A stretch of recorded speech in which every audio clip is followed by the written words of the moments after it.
At a party, we played truth or dare. I lost. I cose Dare.Call Your Ex my boyfriend. Carter had a cigarette dangling from his lips and chuckled. She doesn't have an ex. I'm her first love. I do. Carter froze. His smile vanishing in front of everyone.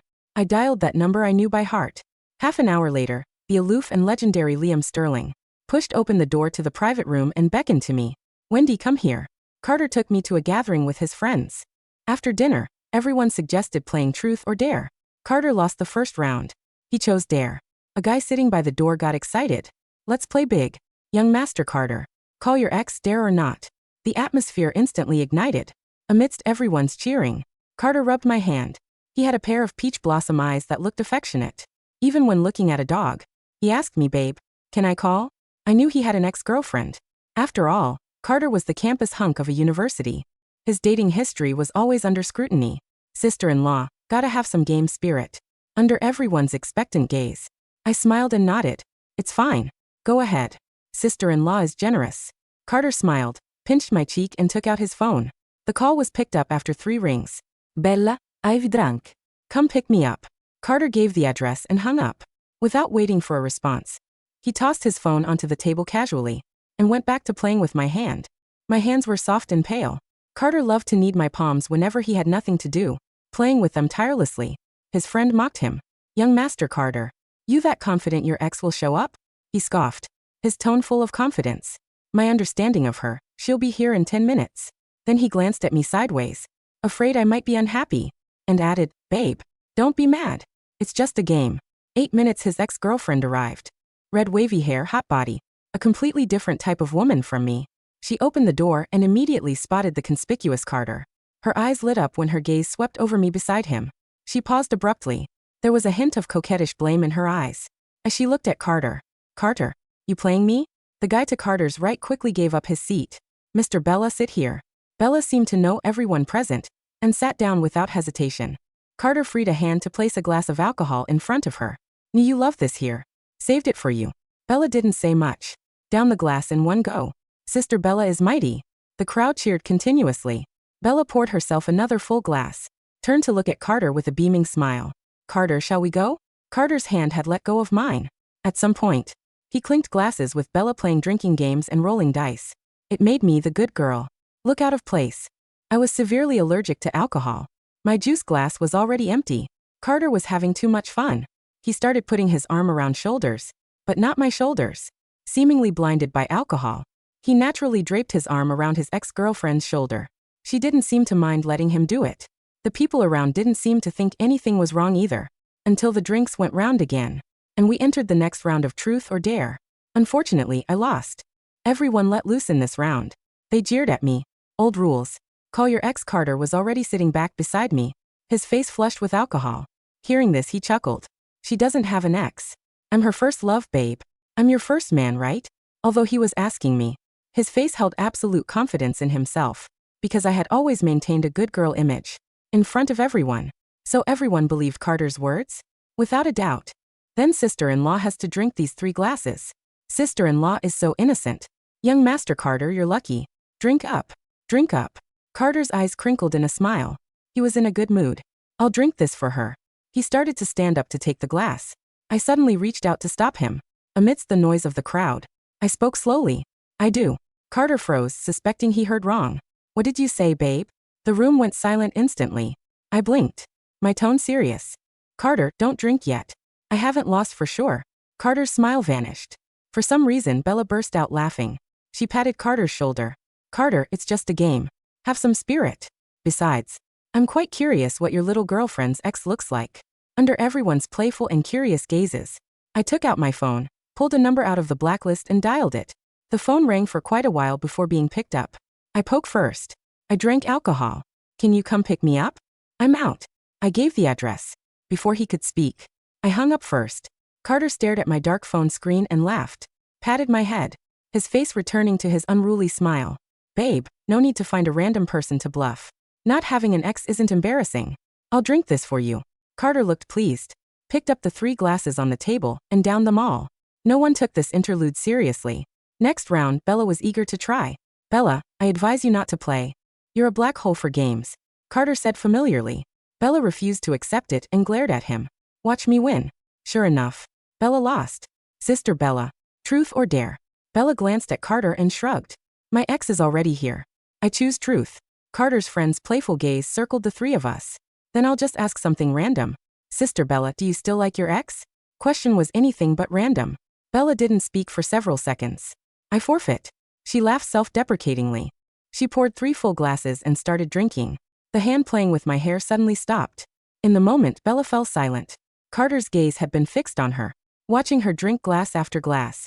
His eyes were dark. No one knew what he was thinking.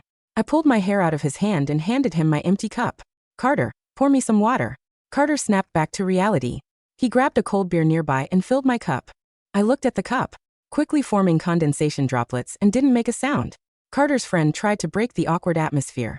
Come on, come on. Next round. Just then, the door to the private room was pushed open. Liam Sterling, dressed in business attire, appeared at the door. His cool gaze landed on the beer, still emitting cold air in front of me. Liam's face was stern, under the surprised or confused gazes of everyone present. He looked at me calmly and beckoned. Wendy, come here. Liam's arrival shocked everyone. Basically everyone at a university had heard of his fame. Liam was a legend at a university. Superior background, top-tier IQ and EQ. He founded his own tech company right after graduation. In just 2 years, the company's market value broke $100 million. His net worth rose with the tide, becoming a new tech tycoon. In the business world, you could say he was the idol of the junior boys, the ideal partner for the junior girls. Even though he had graduated 2 years ago, the legends about him in school never faded. Every freshman would be educated by seniors about his legend. There was a topic on the school forum. Who do you want to date most in school? Liam's name still topped the list. Even Carter, known as the campus hunk for his looks, could only settle for second place. But Liam was rarely on campus during his studies, so no one could verify the truth about his love life. Now that he suddenly appeared at the door, no one recovered except Carter. Connecting it to the call I just made, he suddenly wrapped his arm around my shoulder, possessively looking at Liam. He asked coldly, "Who did you say you're looking for?" Liam's gaze lingered on my shoulder for a second, before returning to my face. Wendy, come here. Although there were no actual weapons, the air was filled with tension. I wanted to go back, so I picked up my bag to stand up, but I couldn't move. Carter wouldn't let me up. I turned to look at him. Carter, I want to go back. Carter's handsome face radiated a chill. He gritted his teeth and asked me word by word, "Babe, you really have an ex?" I found his anger quite baffling. He has an ex? I have an ex? Isn't this normal? Who made the rule that he has to be my first love? Carter, you're a sore loser. I swear. My voice was very soft and gentle, just stating a fact plainly. But Carter suddenly acted like a cat stepped on his tail. He pushed me away, looking exasperated. Yes, I'm a sore loser. Then go. If you leave, don't come back. Knowing Carter for 6 months, dating for 3, this was the first time I found Carter so emotionally unstable. His extreme reaction puzzled me. I took a step back and waved at him. Then I'm leaving. Bye. Just as I was leaving the room, a crisp sound of a shattering glass came from behind, along with Bella's scream. Carter, your hand. I wanted to look back, but was blocked by Liam's tall figure. He turned my head forward, his tone flat. Watch where you're going. Chapter 1, The Cold Seat. I didn't look back. The sound of shattering glass echoed in the corridor, followed by the hushed, frantic whispers of Carter's friends. My heart hammered against my ribs, a mixture of adrenaline and a strange, hollow ache. Liam didn't stop walking. He didn't drag me, but his presence was a forceful current that I naturally drifted into. He stopped at the elevator, pressed the button with a slender, well-groomed finger, and finally looked at me. Are you hurt? His voice was low, vibrating with a suppressed anger that I knew wasn't directed at me. No, I whispered, clutching my purse strap. I didn't drink. Not really. He glanced at my hands, the hands Carter loved to play with but never noticed were cold. Liam reached out, his warm palm engulfing my icy fingers. He didn't need them playfully. He just held them, transferring heat. I know, he said simply. You're allergic. The elevator doors chimed open. We stepped inside, the mirrored walls reflecting a disheveled girl in a pale dress and a man who looked like he owned the building. He didn't know. I said, my voice trembling slightly. Why was I defending Carter? I never told him. If he cared to look, he would have seen the hives you get when you even smell cheap vodka, Liam remarked, his eyes fixed on the changing floor numbers. Or he would have noticed you switched to juice an hour ago. He was too busy looking at someone else. The truth stung more than the cold air outside. When we reached the curb, a sleek, black Maybach was waiting. The driver opened the door, but Liam waved him off, taking the keys himself. He ushered me into the passenger seat.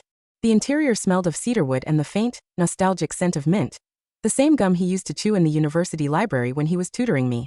As the car pulled away, merging into the neon-lit traffic, my phone buzzed incessantly. Carter, 5 missed calls. Carter, pick up the phone, Wendy. Carter, you really left? With him? Carter, don't come crying back when he dumps you. Carter, I'm bleeding. Are you happy? I stared at the messages. The manipulation was so clumsy, so obvious. Had it always been this way? Or had I just been wearing rose-colored glasses because I wanted a normal, simple love after the whirlwind that was Liam Sterling? Liam's hand reached over and plucked the phone from my grip. He didn't look at the screen. He just tossed it into the back seat. Out of sight, he murmured. Where are you taking me? My place. Unless you want to go back to your dorm and have him bang on your door all night. I stayed silent. He was right. Carter knew where I lived. Why did you come? I asked after a long silence. I thought you hated me. Liam downshifted as we hit a red light. He turned to me, the city lights casting shadows across his sharp jawline. I could never hate you, Wendy. I was just waiting for you to realize that you were dating a boy, not a man. Chapter 2: The Hangover. The next morning, I woke up in a guest room that was bigger than my entire apartment. The sheets were gray silk. On the bedside table, there was a glass of warm milk and a note. Meeting at 9. Make yourself at home. Passcode is your birthday. Elle. I touched the paper. My birthday. Even after 2 years of silence, he kept my birthday as his door code. I turned on my phone. It nearly exploded with notifications. 30 calls from Carter. Dozens of texts from our mutual friends calling me heartless for leaving Carter when he was injured. Apparently, the cut on his hand from the glass required stitches. Then a photo sent by Bella. It was a selfie taken in a hospital room. Carter looked pale and sullen in the background, his hand bandaged. Bella was smiling, captioning it. Some people don't deserve you. I'm here. I felt nothing. No jealousy. Just exhaustion. I went to the living room. It was a minimalist penthouse overlooking the city skyline. I sat on the sofa, hugging my knees. I had dated Carter because he was safe. He was loud, popular, and simple. Being with him felt like a typical college experience. Being with Liam had felt like standing in the center of a hurricane, intense, overwhelming, and terrifying.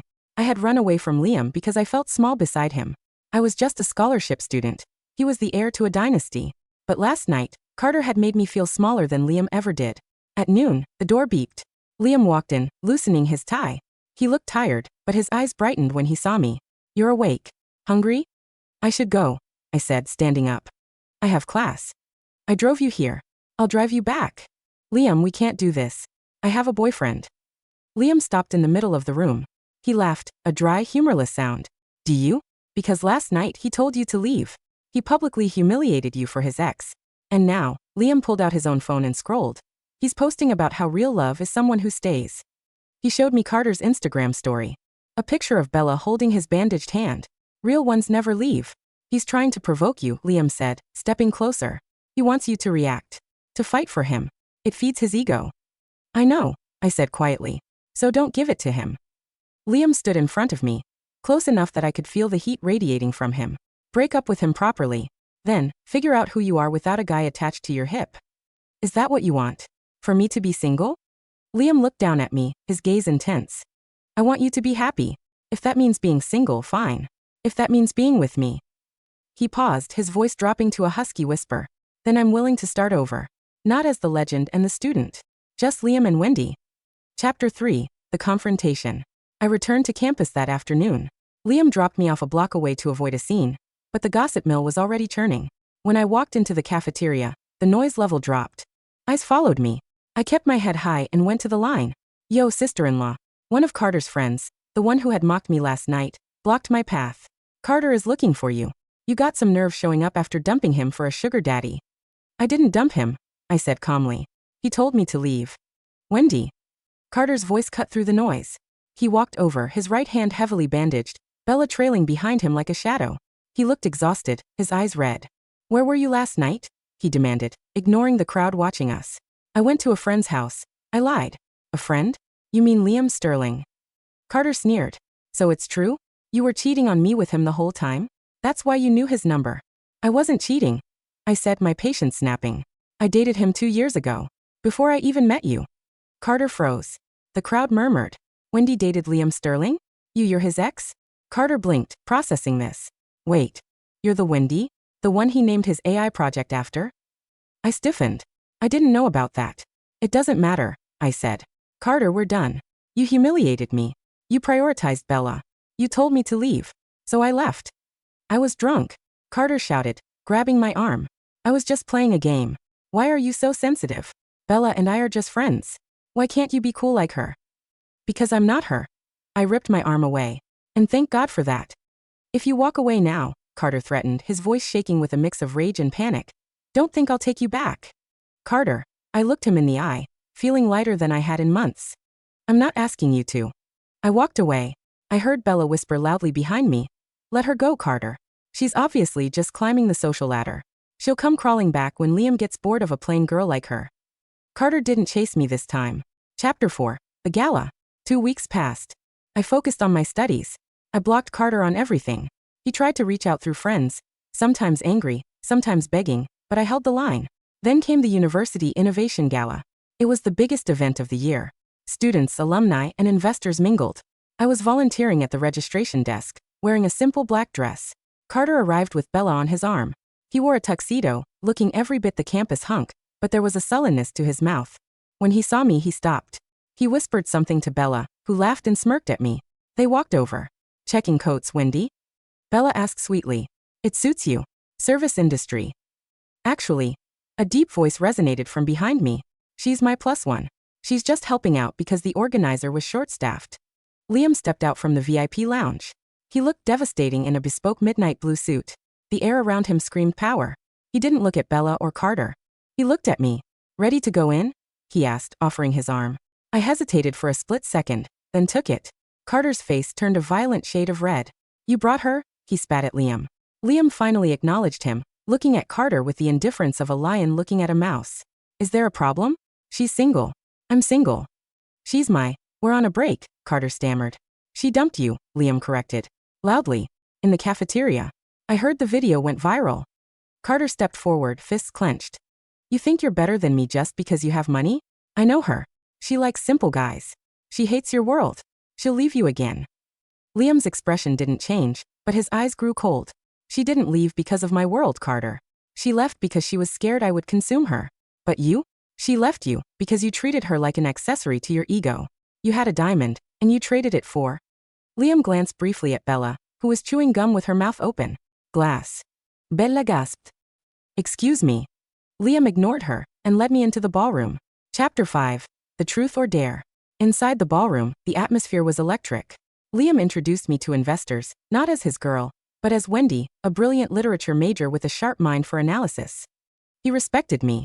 Later in the night, the student council organized a game on the main stage to lighten the mood. The host, clearly looking for drama, called up prominent figures. Mr. Sterling, would you join us? And Carter, come on up. The crowd cheered. It was a train wreck waiting to happen. Liam looked at me. Do you want to leave? No, I said, feeling a sudden surge of courage. Let's finish the game. We went up. Me, Liam, Carter, and Bella. The bottle spun. It landed on Carter. Truth or dare? The host asked. Carter glared at Liam. Dare. I dare you to kiss the person you love most in this room. The room went silent. Bella preened, fixing her hair, turning her body toward Carter. Carter hesitated. He looked at Bella. Then he looked at me. I was standing next to Liam, my hand lightly resting on his arm. Carter took a step toward me. Carter, don't, I said softly. I love you, Wendy, Carter said, his voice cracking. I was an idiot. Bella means nothing. She was just nostalgia. You're my future. Please, come back. He reached for me. Bella let out a screech of indignation and stormed off the stage, knocking over a microphone stand. The crowd gasped. Carter ignored them, staring at me with puppy dog eyes. I did the dare. I chose you. I stepped back, moving closer to Liam. You don't love me, Carter, I said into the silence. You love that I was yours. And you hate that I'm not anymore. The host, trying to save the moment, spun the bottle again. It landed on Liam. Mr. Sterling, the host squeaked. Truth or dare? Truth, Liam said immediately. The rumor is, you never got over your ex. Is that true? Liam turned to me. He didn't care about the microphone or the audience. Yes, he said clearly. I never did. She left because she thought she wasn't enough. But the truth is, I was the one who wasn't ready to show her she was everything. He took my hand. Wendy, I don't want to play games. I don't want to hide. I want to be with you. Properly. No exes, no drama, just us. Carter stood there, frozen. the humiliating rejection washing over him in front of the entire school and alumni board. He looked small, defeated. I looked at Liam. The aloof, cold legend was looking at me with terrified hope. Okay, I smiled, tears pricking my eyes. Okay. Epilogue 3 years later. Carter dropped out shortly after the gala. Rumor was he transferred to a school overseas to escape the embarrassment. Bella moved on to another guy within a week. I graduated with honors. I didn't work for Liam's company. I became an editor at a publishing house, making my own way. Tonight was the launch of Liam's new AI interface. I stood backstage, watching him give the keynote speech. He was charismatic, powerful, and commanded the room. This system, Liam said to the audience, is designed to learn, to adapt, and to care. I named it WNDUT. The crowd applauded. He walked off stage, straight to me. He loosened his tie, just like he did that morning in his penthouse. How did I do? He asked. You were okay, I teased. A bit wordy. Liam laughed, wrapping his arms around my waist and lifting me off the ground. Let's go home, Wendy. Your home or mine? Ours, he said, kissing my forehead. We walked out the back exit, hand in hand. The winter air was cold, but for the first time in a long time, I wasn't freezing. I had found my fire, and I wasn't afraid of getting burned anymore. The end.